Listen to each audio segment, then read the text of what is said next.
What's good, family? Welcome back to the channel. In this video right here, we have Latin King facing 15 years after attacking 6ix9ine with his own son. Now this is crazy because this is a father and a son. Now they both facing 15 years for who knows what. Like, who even knows why 6ix9ine really got attacked and jumped to LA Fitness the way he did. But it seems like their ego got the best of them and now they have to face 15 years in prison, which is crazy. Let's get straight into this.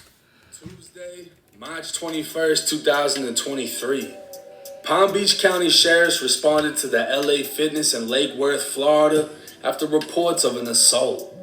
The victim was identified as 26-year-old Daniel Hernandez, who's more commonly known as the rapper 6ix9ine. He'd been working out and when finished, made his way to the gym's locker room, which was located towards the southwestern part of the facility. While inside the locker room, two Hispanic males can be seen on surveillance camera entering the gym. They were identified as 23-year-old Octavius Medina and 25-year-old Anthony Maldonado. Anthony can be seen walking up to the front desk and logging in as a member, while Octavius was joining him as a guest. Moments later, Octavius walks to the front entrance, appearing to be on the phone. He'd stay at the window before heading for the front door when he opened it for a man that's well known to law enforcement. 43-year-old Rafael Medina Jr., a documented Latin king who goes by the name King Leo, walked with his son straight to the locker room. Surveillance video would lose sight, and approximately 4 to 5 minutes later, all three men would exit the locker room. Octavius could be seen holding a white pair of sneakers, while the three men immediately exited the gym.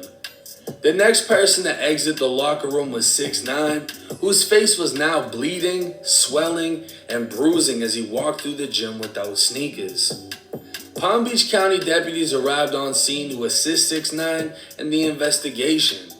The 911 caller stated 6ix9ine was in obvious pain and told LA Fitness staff that the suspect stole his cell phone, sneakers, and the key to his Lamborghini Urus that was left in the parking lot. Dang. He'd be transported from the scene to the hospital where his injuries were treated and reported as non-life-threatening as he was later released. After the investigators reviewed all surveillance video and spoke with all staff witnesses, they made their way to 6ix9ine's residence for a sworn statement. Arriving at the gated community, they spoke with the security guard who said a tow truck transported 6ix9ine's Lamborghini back to his home. 6ix9ine had also told him he was afraid the suspects were going to locate his address and continue to hurt him. According to the probable cause affidavit, 6ix9ine spoke with the investigator multiple times since the attack, and 6ix9ine confirmed the suspect stole his white Balenciaga sneakers, his Lamborghini key fob, and his iPhone. At no time did he give them permission to take anything, and all items were forcibly taken with extreme violence.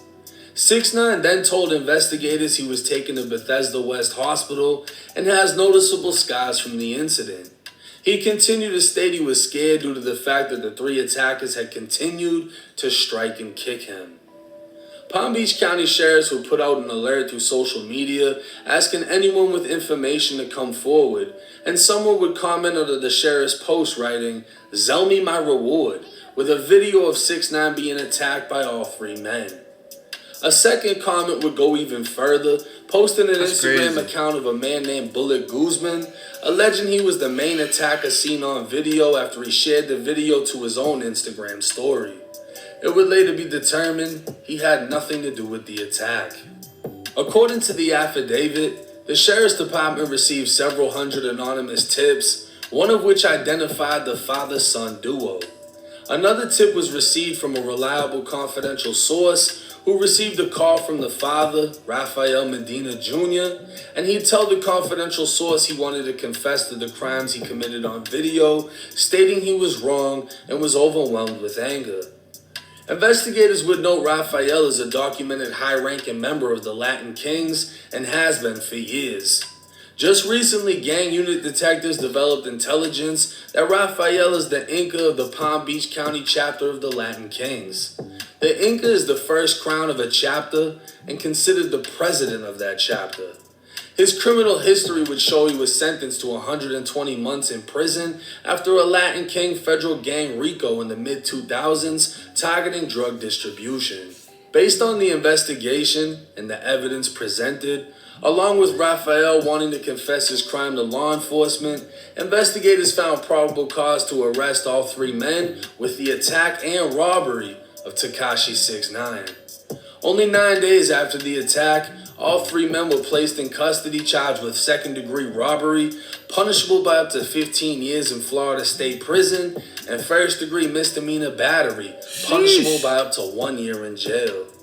Bond was set for all three men. Yo, I feel like 15 years flies over some people's head. Yeah, 15 years. I love my life. I'm not gonna lie. You know what I'm saying? I thank God.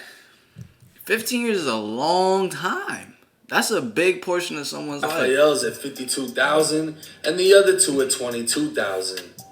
Only having to pay 10%, all three men can be expected to be released and have been issued a no-contact order, meaning they can have zero contact with 6ix9ine or each other pending the remainder of the case. 6ix9ine has since been seen in Cuba, dropped a Spanish song for his Latin fans, and addressed the situation through an Instagram post saying, "First time addressing the situation. For 2 years I've been walking around with no security. Not saying I promote that, but now you see I really never hid from anything. If you ever crossed my path or came to my house, you girls know who you are. You can tell the world Danny drives his own cars and be solo. You know how many of you people see me in real life by myself in gas stations, supermarkets, restaurants, etc. Anyway, what happened here was nothing but cowardly. I'm not mad this happened. In the streets, there's no rules, so I can't say they were wrong. Obviously, it wasn't fair, but again, the streets have no rules. Just imagine having nothing to do with the situation and feel obligated to make it your business. Very weird. I'm happy to be here still, and I want to say I love my fans. Thank you. P.S. I never knew we respected jumping people. When did that ever become a win?" Now, one can only assume when Raphael called the reliable confidential source, he was calling his lawyer, who then notified law enforcement. His client planned on turning himself in before sheriffs executed a search warrant on his house and forcibly took him in. But small details that have been left out by the mainstream media may have a huge effect in this case. The same day the three men were arrested, 6ix9ine would do a news interview with El Gordo y la Flaca, a Spanish news show based out of Miami. Although I can't play the actual video due to copyright issues, while speaking Spanish, 6ix9ine details how when he was fought to the ground, everything fell out of his pockets. He'd go on to say a random bystander in the locker room was the actual one that took his iPhone, clarifying it wasn't any of the men attacking him. In fact, it's said that Octavius... People are weird, bro. Like, you see a man getting jumped and then you're gonna join in and just steal his phone also? Like, I was literally just reading the word today, and it literally says how in the Bible, like, there's a couple things. There's actually like 6 or 7 things that it states clearly in Proverbs that God hates, and his feet that are quick to rush into evil. So it's like, you see him getting jumped. Not only, it's one thing just watching, but now you're also gonna rob him also and join in the robbery. Like, bro, like what's wrong with that? Another one of those is hands that shed innocent blood. Now, I'm not saying 6ix9ine is innocent, but I'm just informing y'all. We just need to be more cautious of the decisions that we make in each circumstance, because those could lead to further consequences. Apparently on video walking with 6ix9ine sneakers after the attack, threw the sneakers before leaving the scene. Whether or not he confused them with his own Crocs that repeatedly came off during his Stomp the Yard performance, it's debatable. But it's looking like the attackers may have a great shot at getting the robbery case thrown out, in which they'd be left facing a misdemeanor battery. The only item that's unaccounted for is the Lamborghini key fob, which they'd be able to argue one of the random bystanders took it, coinciding with what 6ix9ine said in his news interview. Now, I'm gonna be honest. To hit 6ix9ine in any way, you gotta be a little bit brave and you gotta be a little bit off. Because you understand, touching that kid, You're gonna have a lot of eyes on you, a lot of attention on you. You know, it's like dude said in the video, I want to be famous. You got exactly what you asked for. A lot of people, a lot of rappers understood touching 6ix9ine is a crash out mission. You're gonna crash out. If you can accept the consequences that come with that, like, you know, getting a battery charge and facing up to a year in jail, cool. But the fact that something was taken from him now turns this into a robbery punishable by up to 15 years. But this is where I feel like 6ix9ine may have messed up, maybe not. Maybe he wasn't trying to punish the dudes that attacked him, because he clarified on that news station it wasn't them that took his phone. All of his stuff fell out. Maybe he actually watched the dude that took his phone take it. He can't identify him, but he can identify the fact that it wasn't one of the attackers, which is going to benefit them in their case. Now, as far as what 6ix9ine said about getting jumped and it being unfair, to be honest with you, he got off light. It really doesn't hit the same because of the time period that this happened.